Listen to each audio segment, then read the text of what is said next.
Hello everyone. Today we have a guest who needs no introduction. A man who created the largest contiguous empire in history, a reformer and the shaker of the world. Genghis Khan. Greetings to you. Hello, Max. It's cozy here.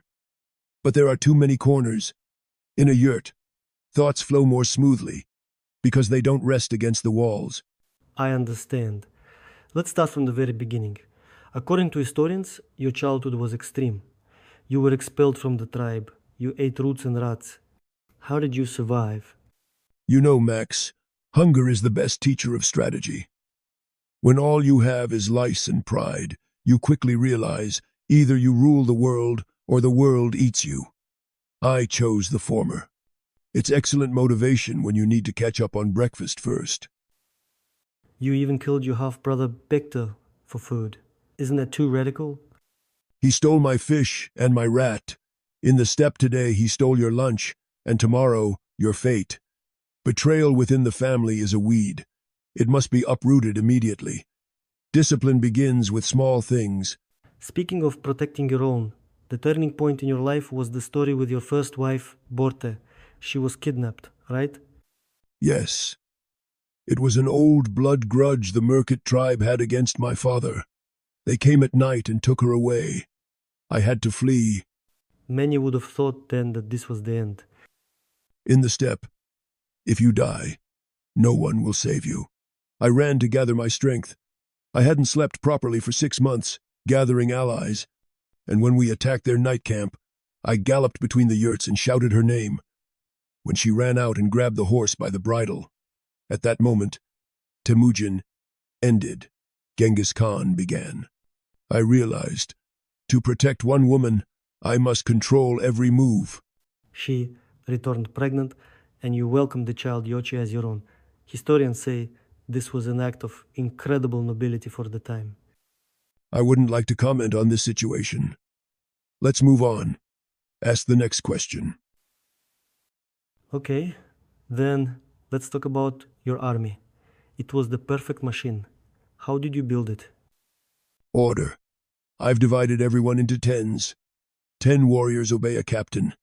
10 tens are 100 and a centurion. Then 1,000 and, finally, a two-man 10,000. Everything is clear. If you're a shepherd, but smart, you'll become a captain of 1,000. I don't care who your father is. I care how you lead men into attack. But your discipline was specific. Tell us about the system of responsibility. Oh, it worked better than any team-building exercise. If one of the 10 showed cowardice and ran away in a fight, we would zero out the entire 10. If only 10 ran away, we would consign the entire 100 to the heavenly archive. Zero it out? Is that some kind of euphemism for capital punishment? Let's just say we facilitated an early reunion with their ancestors. You know how that builds team cohesion. You start watching your comrades back even closer than your own. In my army, no one ever looked back. It was more dangerous there than ahead. You introduced things we still use today. Tax breaks, mail.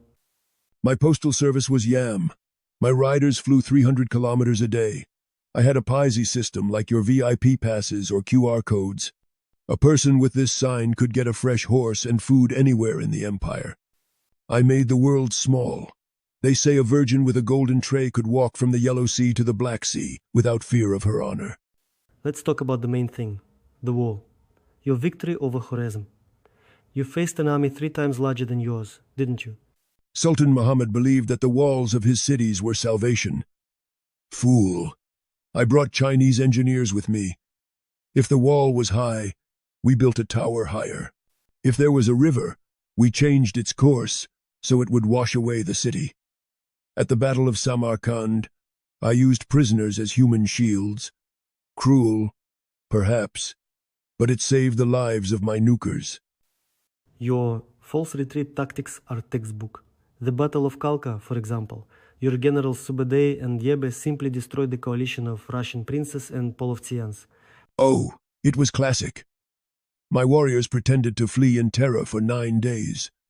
The princes chased them, spreading their ranks thin, growing tired. squabbling over who would take the spoils first. And then we simply turned around on fresh horses. It's like running a marathon and finding the heavyweight boxing champion waiting at the finish line. Historians mention that you implemented a meritocracy. Under you, a shepherd could become a general. Was that the secret to your success? Exactly. I had a general named Mukali. He was a slave who blew the bellows in a forge. I saw how calm he was under fire and made him viceroy of China. In my army, it doesn't matter who your father is. What matters is how many cities you've captured. The funny thing is, while my aristocratic enemies were arguing over who was nobler, my former slaves were already outflanking them. If you look at the modern world, what is there of Genghis Khan in it? Trousers. You all wear trousers because skirts and togas are too uncomfortable for riding and fighting. Paper money, I made it the standard. And, of course, globalization. I erased borders. They say you were incredibly rich, but lived in a yurt until your last day. Why? A palace is a prison made of stone. He who sleeps on silk forgets how to hold a sword. Although, I admit, this orthopedic mattress of yours is not a bad thing. I'd take one on a campaign. What would you like to wish our viewers? If you're afraid, don't do it. If you do it, don't be afraid.